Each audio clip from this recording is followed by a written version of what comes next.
नमस्कार, मैं हूं doctor Deepmala. Welcome to my YouTube channel.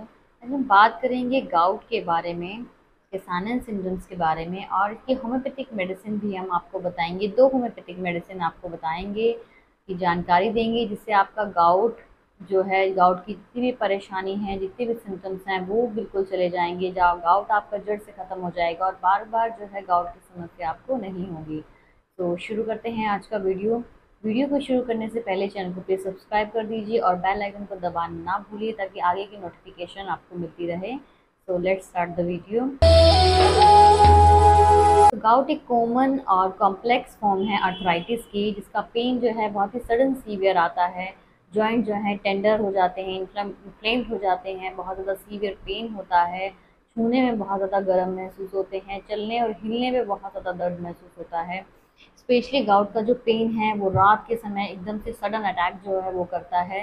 So gout की जो ये सिम्टम्स हैं, ये इनको ध्यान में रखते हुए गाउट जो है आजकल बहुत ज़्यादा कॉमन हो चुका है। इसकी समस्या दिन पर दिन जो है बढ़ती जा रही है।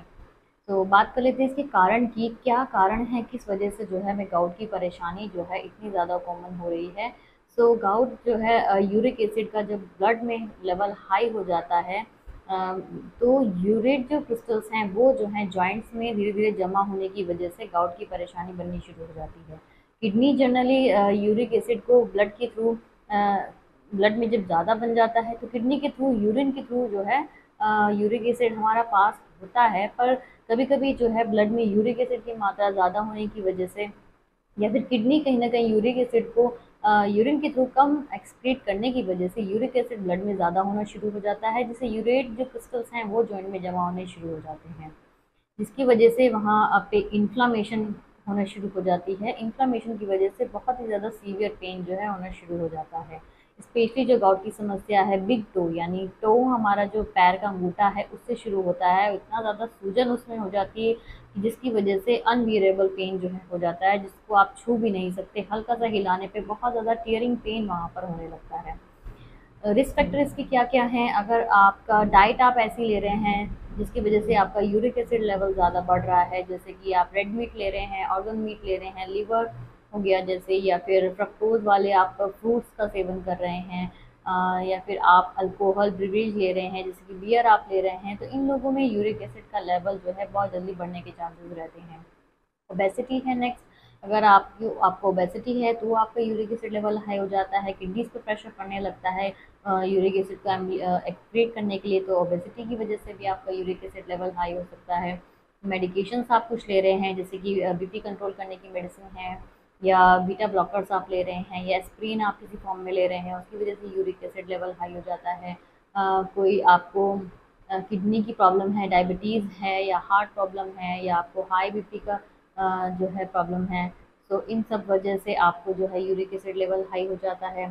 फैमिली हिस्ट्री आपको अगर है अर्थराइटिस की या गाउट की फैमिली हिस्ट्री आपको है, फैमिली मेम्बर में किसी को है, तो आपको आगे चलकर गाउट की समस्या हो सकती है। किसी तरह का ट्रॉमा है, या आपको रिसेंट आपकी कोई सर्जरी हुई है, तो उस केस में भी जो है यूरिक एसिड लेवल जो है ट्रिगर हो जाता है, हाई हो जाता है। या एज और सेक्स की बात कर लें तो मेंस में वुमेन के अकॉर्डिंग यूरिक एसिड का लेवल हाई मिलता है। वुमेन्स में जनरली मेनोपॉज के बाद जो है यूरिक एसिड का लेवल हाई होने के चांसेस रहते हैं। जनरली मेंस में वुमेन के अकॉर्डिंग यूरिक एसिड लेवल का जो लेवल है वो हाई मिलता है। तो नेक्स्ट हम बात कर रहे हैं कॉम्प्लिकेशंस की। अगर आप अपने यूरिक एसिड लेवल को मेंटेन नहीं करते हैं, टाइमली ट्रीट नहीं करते हैं, तो क्या क्या कॉम्प्लिकेशन हैं, क्या क्या कॉम्प्लिकेट ये किस कौन कौन सी बीमारी है जो ये कॉज कर सकता है। तो रिकरेंट गाउट आपको हो सकता है बहुत जल्दी जल्दी, ईयरली आपको इसका अटैक आ सकता है। रिकरेंट गाउट होने की वजह से आपके जॉइंट में इरोजन और डिस्ट्रक्शन होना शुरू हो सकता है। इसकी एडवांस स्टेज अगर की हम बात करें तो स्किन में इसके नोड्यूल्स, जो यूरेट क्रिस्टल्स हैं वो स्किन के अंदर जमा होने शुरू हो जाते हैं, जिसकी वजह से नोड्यूल्स जो है जगह जगह बनने शुरू हो जाते हैं। जैसे कि हाथ है, या रिस्ट है, एंकल्स हैं, इन जगहों पे जो है नोड्यूल्स बनना शुरू हो जाते हैं, जो जनरली पेनलेस होते हैं। पर जब भी गाउट का अटैक आता है तो ये फिर से जो है पेनफुल हो जाते हैं, इन्फ्लेमेशन इसमें हो जाती है, सूजन बहुत ज़्यादा हो जाती है। हर बार अटैक से ये एडवांस होते चले जाते हैं।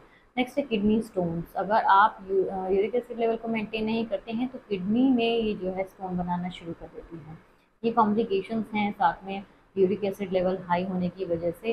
अब बात कर लेते हैं इसकी होम्योपैथिक मेडिसिन की। क्या क्या होम्योपैथिक मेडिसिन हैं जिससे आपका यूरिक एसिड लेवल जो है, गाउट का जो प्रॉब्लम है वो बिल्कुल ठीक हो जाएगा। वैसे तो बहुत सारी होम्योपैथिक मेडिसिन है, पर टॉप 2 मेडिसिन जो हैं बहुत ही अच्छी, जो बहुत फ्रिक्वेंटली भी यूज़ होती हैं, जिससे बहुत ज़्यादा केसेस भी ठीक हो चुके हैं, ऐसी 2 मेडिसिन आपको होम्योपैथी की हम आज बताएँगे। तो वीडियो को ध्यान से और पूरी देखिए, सिम्पटम्स को ध्यान से सुनिए, समझिए, उसके बाद ही आप इन दवाइयों का इस्तेमाल कीजिए। तो शुरू करते हैं होम्योपैथिक ट्रीटमेंट।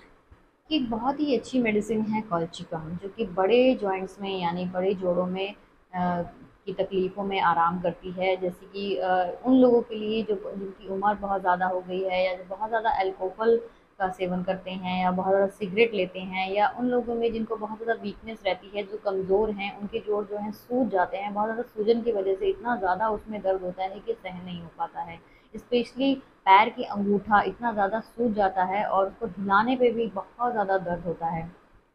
हाथों और कलाइयों में अजीब सी दर्द होती है, और जो उंगलियों की टिप्स हैं, ये जो टिप्स हैं उंगलियों के, इनमें सुनपन महसूस होता है, नम हो जाती हैं। पैर हैं या टांगे हैं वो ठंडी पड़ जाती हैं, और दबाने पे इतनी ज़्यादा सूजन होती है कि वहाँ गड्ढा भी पड़ जाता है। नेक्स्ट है कि अगर आप यूरिन टेस्ट कराते हैं तो उसमें एल्यूमिन की मात्रा अधिक मिलती है। पेशाब जो है वो धीरे-धीरे आता है, और पेशाब का जो कलर है, यूरिन का जो कलर है, बहुत ज़्यादा डार्क हो जाता है। साथ में अगर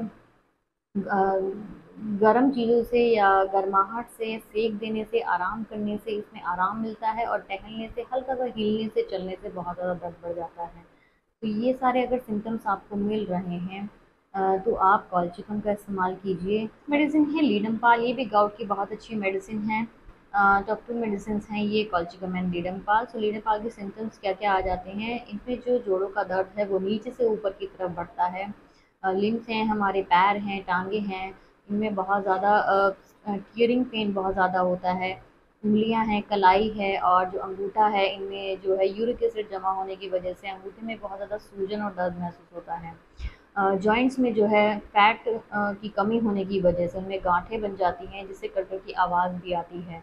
जो जॉइंट हैं वो बहुत ज़्यादा सूज जाते हैं, उनमें बहुत ज़्यादा दर्द होता है, और जो स्किन का कलर है वो भी येलोइश डिस्कलरेशन उसका हो जाता है। मोच बहुत जल्दी आ जाती है। अगर मोच के साथ सूजन आती है तो इस मेडिसिन का आप इस्तेमाल कर सकते हैं। कंधों में, पाँव में, और पाँव के जो तलवे हैं यानी सोल्स में इतना ज़्यादा दर्द होता है कि चलना बहुत मुश्किल हो जाता है। लीडम पाल का जो मरीज है उसको गर्मी जो है कम लगती है, और ठंडे ज़्यादा महसूस करता है, हाथ पाँव ठंडे रहते हैं। लेकिन जो जोड़ों का दर्द है उसकी जो तकलीफ़ है वो ठंडे ही सिकाई से, यानी ठंडे पानी से अगर सिकाई करते हैं, ठंडक से उसमें आराम मिलता है। और बेड की अगर बिस्तर पे बैठे हैं तो उसकी गर्माहट से जोड़ों में जो है तकलीफ़ बढ़ जाती है। तो ये सारे सिम्पटम्स लीडम पाल के हैं। ये 2 मेडिसिन बहुत अच्छी वर्क करती हैं गाउट के लिए। अगर आप सभी सिम्पटम्स को ध्यान में रखते हुए मेडिसिन का प्रयोग करें तो बहुत जल्दी आपकी गाउट की समस्या दूर हो जाएगी। नहीं तो फिर आप किसी डॉक्टर से प्रिस्क्रिप्शन लेकर इन दवाइयों का इस्तेमाल कर सकते हैं। सो मिलते हैं नेक्स्ट वीडियो में एक नए टॉपिक के साथ। धन्यवाद।